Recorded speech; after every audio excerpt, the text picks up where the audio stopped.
Muito bem. Preste atenção, o arrependimento, ele é o primeiro passo na direção de Jesus. Não existe vida com Deus sem arrependimento. É no arrependimento que acontece o encontro com Deus. O arrependimento, ele é tão necessário e ele é tão importante, que Deus instituiu João Batista para ir à frente de Jesus, para falar sobre ele, sobre arrependimento.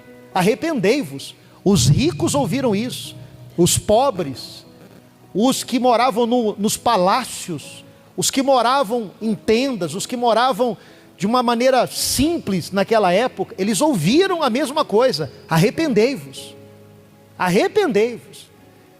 Sem arrependimento não há vida com Deus. Você pode ter informações de Deus, de Jesus, do Evangelho, mas não há vida com Deus sem arrependimento. Você vai conhecer Jesus sem arrependimento, como você conhece, por exemplo, o Neymar. Como é que nós conhecemos o Neymar, por exemplo? Só de informação.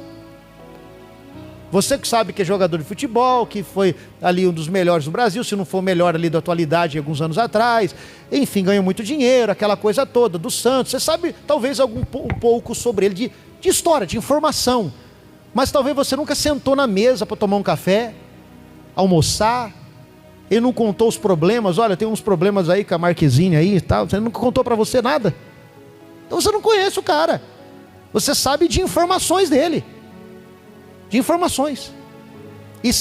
E é dessa maneira que muitas pessoas conhecem Jesus, de informação. Por quê? Porque não passaram pela porta de entrada para chegar a Ele, que é o arrependimento. Por isso que não tem essa vida com Ele. E começaremos hoje no Brasil e no mundo inteiro um estudo falando sobre isso, exatamente sobre o arrependimento. Pega a sua folha aí por gentileza, diz assim, ó: o Espírito Santo revela o reino espiritual de Deus através do arrependimento, porque todos pecaram. Não há ninguém aqui, pessoal, que não tenha pecado, inclusive eu. Todos nós somos um bando de pecadores que não merecemos a salvação, mas pelos méritos do nosso Salvador na cruz, que nos fornece a graça, a verdadeira graça, e não a mentirosa, não a falsa que ensinam por aí. Qual que é a graça verdadeira? É você chegar na igreja todo sujo, todo cheio de pecados, todo cheio de BO, todo cheio de falha, magoado, viciado, sabe, com a vida ao avesso, sem merecer nada, e Jesus abre o braço para você, sem você merecer. Ele te aceita, Ele cuida de você, Ele limpa você, Ele te dá a palavra, Ele te dá paz, Ele te mostra o caminho da salvação, do batismo, do arrependimento, e você passa a ter uma vida com Ele sem merecer. Isso é graça, é a graça de Deus. Nós somos recebidos sem merecer nada. Então, o arrependimento é isso, ele dá acesso a isso, que é o primeiro passo. Continuamos. Impossível alguém entrar no reino de Deus sem a ação do Espírito Santo. É Ele que convence do pecado, da justiça e do juízo, conforme Jesus declarou em João 16:8. Vale a pena esses pontos, você dá uma lida na sua casa depois, que tem dado ali base para o que está sendo falado, tá, pessoal? Infelizmente o tempo é muito curto, não dá para a gente mergulhar em todos os versículos que estão situados aqui, mas eu sugiro que você depois, com o tempo, você mergulhe neles, tá? Ó, a pergunta é: quem tem poder e autoridade para convencer alguém do pecado? O Espírito Santo, agindo no interior humano, traz plena consciência do estado perdido do pecador e o leva a sentir tristeza, segundo Deus, que resulta num sincero arrependimento. Aí ele diz, através de Paulo, em 2 Coríntios 7:10, porque a tristeza, segundo Deus, opera arrependimento para a salvação, da qual ninguém se arrepende, mas a tristeza do mundo opera o que, gente? A morte. Aí você entende que tem pessoas que estão tão distantes de Deus, estão tão sofrendo tão gemendo, tão sendo pisadas pelo mundo, que são capazes de tirar a própria vida. São capazes de entrar em depressão, em parafuso. São capazes de surtar. Por quê? De tanta dor longe do Senhor, longe do Salvador. Agora a dor que vem do arrependimento é aquela dor que aquela pecadora, ela demonstrou aos pés de Jesus. Ela não merecia estar ali, ela não merecia tocar nos pés de Jesus, mas ela se arrependeu. Eu sei que sou falha, não mereço, mas eu quero honrar Jesus de alguma maneira. Ela foi lá, pegou a única coisa que ela tinha, que era o perfume, que valia 300 dias de trabalho, derramou aos pés de Jesus. Foi repreendida pelos homens que lá estavam, pelos religiosos, e Jesus disse: deixai-a, ela está praticando boa ação para comigo. Ou seja, ali ela estava chorando, ela estava se derramando, era uma dor que iria passar rápido. Ela chegou até Jesus trazendo o que era dela, os pecados, as frustrações, as dores, a angústia, a vergonha, a humilhação. Foi assim que ela deu entrada naquele cenário ali aos pés de Jesus. Mas ela, quando se levantou, pode ter certeza que ela se levantou em paz. Aquela dor, aquela humilhação não foi duradoura, mas foi passageira. O contrário é a dor do mundo, que as pessoas estão longe de Jesus, sendo pisadas, massacradas. Como o rapaz que, graças a Deus, Jesus trouxe ele semana passada de volta para a igreja. Acabando o culto aqui, ele me procurou e disse: pastor, olha, eu nasci na igreja, minha mãe, ela vai na igreja, acho que é na zona leste de São Paulo, aí quando eu me casei, eu mudei para cá, enfim, quando eu era criança, passei na IBI da igreja, nos adolescentes, no grupo jovem. Quando eu comecei a estudar, a trabalhar, minha cabeça virou. Eu abandonei tudo, caí para o mundão, pastor, me tatuei todo, saí com tudo que o pastor pode pensar, já fiz de tudo, baguncei, já usei droga. Pastor, eu estou tão perturbado, eu estou tão infeliz. Olha o mundo pisando, olha só o mundo, a dor do mundo pisando. Pastor, estou sofrendo tanto, pastor. Eu assisti nessa madrugada um programa, mas me deu uma saudade, pastor. Eu me lembro quando eu chorava para Deus diante do altar, mas era choro de tristeza, não, era de alegria. Me deu uma saudade, mais uma saudade. Isso quarta-feira passada, no final da reunião das 8 da manhã. Aí ele falou: eu vim, pastor, voltei, estou aqui. Tomara que Jesus me aceite. Eu falei: ele aceitou você desde quando ele tocou no teu coração, lá na tua casa. Nós não temos nada a ver com isso, o trabalho é todo de Deus, não tem nada a ver com a gente. E começou lá na tua casa. E ele veio na quarta, veio na sexta, veio no domingo. Segunda-feira ele estava aí de manhã, hoje ele estava aí ceando, participando da Santa Ceia. Poxa, olha a obra de Deus trabalhando dentro do rapaz. Ou seja, o arrependimento, depois do mundo ter pisado, a dor do mundo foi latente na alma dele. Não é um velho não, um tiozão não, rapaz novo, deve ter uns 30 anos de idade, mas uma cara de sofrimento tremenda quando ele chegou. O semblante dele está até diferente agora. Ou seja, quando nós nos aproximamos de Deus, a dor do arrependimento ali na hora é passageiro, mas se nós nos distanciamos do Pai, a dor é duradoura. Ela vai ali, é como se colocasse o dedo na ferida para doer.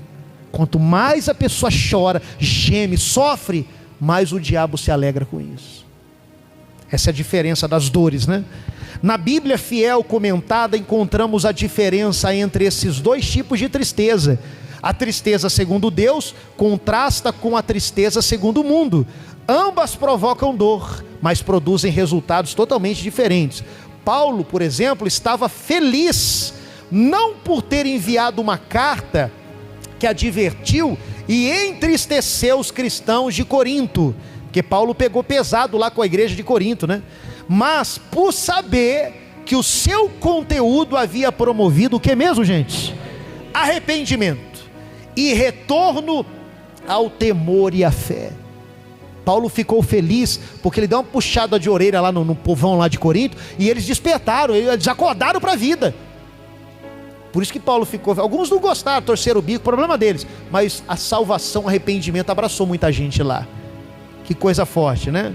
Por outro lado, a tristeza que o mundo provoca, principalmente por meio de perdas e decepções, gera abatimento, melancolia, desespero e morte.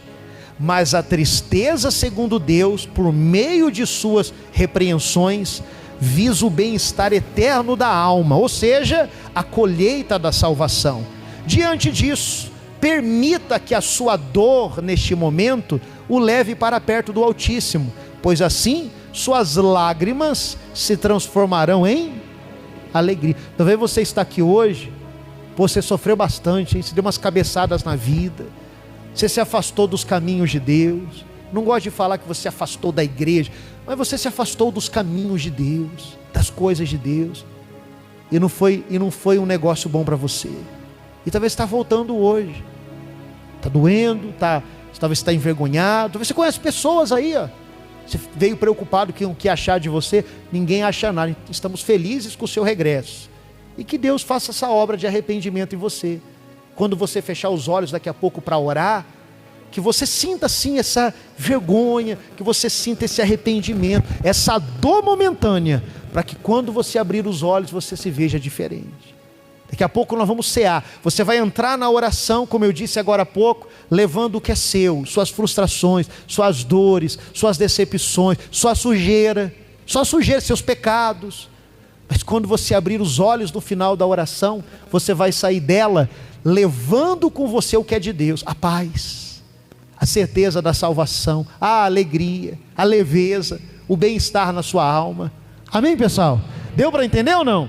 Vamos continuar aqui, ó. Todos pecaram, portanto, todos têm que se arrepender, como está escrito, né? Tem 3 versículos que nós vamos citar agora, que fala que nós precisamos nos arrepender, ó. Como está escrito: não há um justo, nenhum sequer. O único justo que pisou nessa terra, quem foi? O resto é tudo para lá, né? O resto é tudo farinha do mesmo saco, e nós estamos no meio também. Bando de pecadores que precisamos de arrependimento. Porque todos pecaram, disse Paulo em Romanos 3:23. Todos pecaram e destituídos estão da glória de Deus. Lá em Romanos 5:12 também está escrito: porque como por um homem entrou o pecado no mundo, e quem foi esse homem?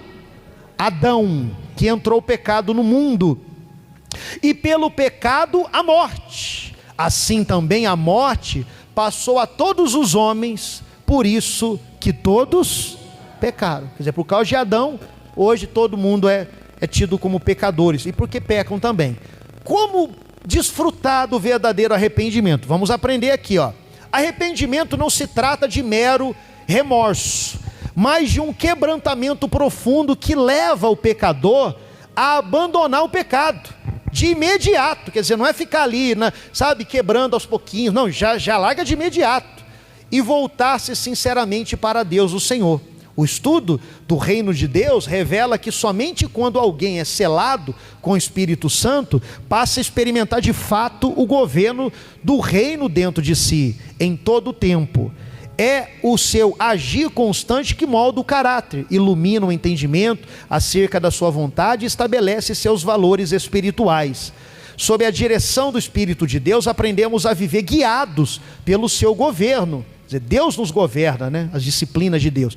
Não como servos forçados, mas como os filhos gerados da água e do que mais?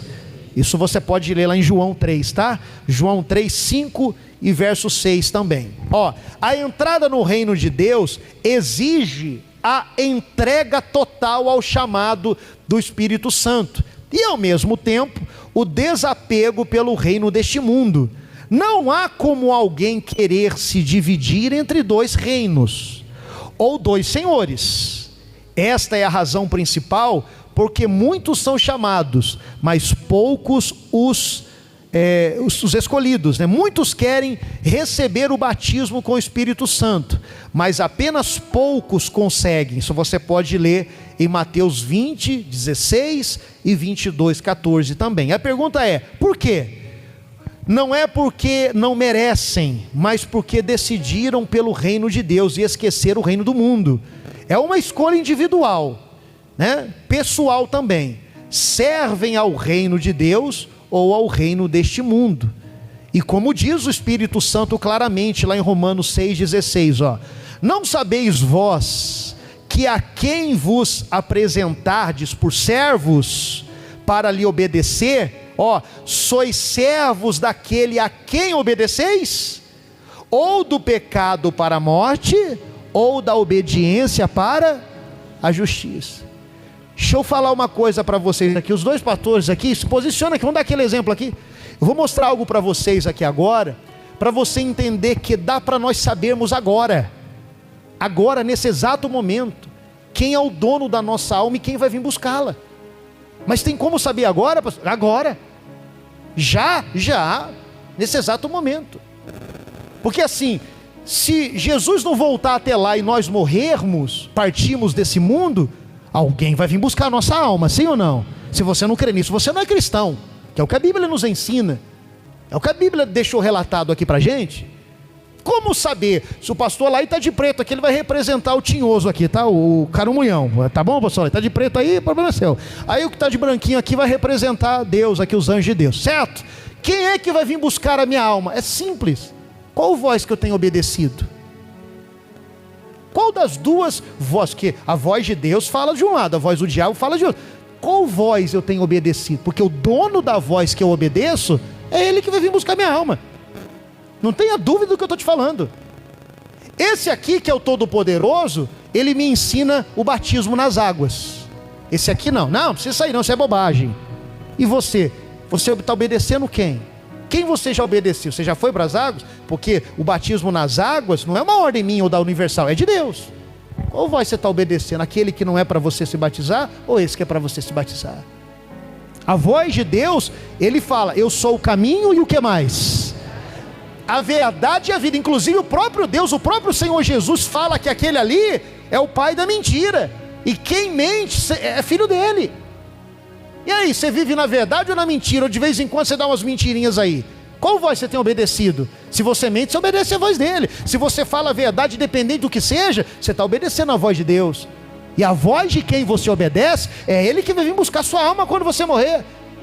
O Todo-Poderoso nos ensina o sagrado matrimônio. Estamos falando aí da celebração dos casamentos. Vamos nos consertar. Se conserte diante de Deus com a sua companheira, com o seu companheiro. Estamos falando, estamos fazendo a nossa parte. Deus tem usado meios para tentar ajudar você. Mas o capeta não, bobagem, para que isso? Não precisa se casar não, já estão juntos há 20 anos, 30 anos, já tem uma penca de filho, isso é só um papel, bobagem. Pois é, qual voz você está obedecendo? Não sei. Você que namora, Deus nos ensina a santidade no namoro. O capeta não, pega mesmo, vai para cima, vai para a cama, não tem problema não. Hoje o mundo está moderno, esse negócio está ultrapassado. Como é que você vai casar com uma pessoa, você não conhece ela intimamente, você vai se arrepender depois? O diabo ensina isso. E você tem obedecido a quem? Você que namora, qual voz que você obedece? A voz da santidade ou da carnalidade? Seu namoro, seu noivado cheira o quê? Espírito ou carnalidade? Não sei, você sabe da resposta. Qual voz você tem obedecido? Esse aqui, o Todo-Poderoso, me ensina a perdoar 70 vezes 7 uma pessoa se ela pisar na bola comigo. Esse aqui não, o diabo não. Não quem ela pensa que é. Quem ele pensa que é para ter feito isso com você? Aquele canalha, pessoa asquerosa, guarda a mágoa dele. É isso mesmo, você tem todo o direito de pagar com a mesma moeda, de torcer para ele sofrer na sua mão ou sofrer na mão dos outros. O diabo ensina isso. Qual voz que você tem obedecido? Não sei, a mínima ideia. Mas uma coisa eu posso te afirmar: a voz que você obedece, o dono dela, se você encostar a canela hoje ou amanhã ou depois de amanhã, encostar a canela é morrer, tá pessoal? Lá no caixão lá encosta a canela quando vai ser enterrado. Não sei se você sabe disso. Quando a pessoa encostar a canela, um dos outros vai vir buscar a alma. Quem é que vai vir buscar a sua? Eu acho que isso é terrorismo religioso, sabe? Pense o que quiser, mas nunca diga, eu não fui avisado. Nunca diga no dia que nós estivermos diante do trono branco, não sei, Jesus, bobagem, isso aí eu não sabia, onde já se viu, ninguém me ensinou. Jesus fala, não tinha um pastor meio esquisito lá em Itacoaxetuba, lá na rodovia João Afonso de Souza, Castelano lá, uma voz irritante lá, ficava enchendo o saco seu. Pois é, ele falou lá, por que você não deu ouvido? Por que você não ouviu? Nós não somos inocentes. O dono da voz que obedecemos hoje, ele buscará a nossa alma se nós morrermos hoje ou amanhã. Entenderam? Sim ou não? Obrigado, pastores. Hoje ou amanhã. O dono da nossa alma é ele que nos buscará. É ele que nos dará ali as mãos e nos levará ou para o reino do céu ou para o reino do inferno. E para terminar diz, vamos lá: Duvido que os que servem a Deus ou ao Deus vivo lhes falte. Nós temos falado aqui, quem serve é mais feliz, é ou não é, obreiros? Quem serve é mais feliz. É impossível uma pessoa que serve a Deus não ter paz, né? Porém, aqueles que não servem não têm paz, como diz lá em Isaías 48, no verso 22. Não tem nada a ver com religião A ou B, tem sim com uma vida nova, alinhada com a palavra de Deus. É permitir que o Espírito do Senhor reine plenamente no interior, orientando os pensamentos, que mais, gente? As escolhas, as atitudes, de acordo com a sua palavra. Por isso o Senhor Jesus declarou assim, ó, fique de pé aí no seu lugar com a folha na mão, gente. Olha o que Jesus declarou antes da Santa Ceia. Olha para a folha, melhor dizendo, e vamos ler aqui, ó. Buscai primeiro o reino de Deus e a sua justiça, e todas estas coisas, ou seja, tudo que você precisar, vos serão acrescentadas. Mateus 6,33, aí termina o estudo. Buscai o reino é priorizar a vontade de Deus acima de todas as áreas da vida.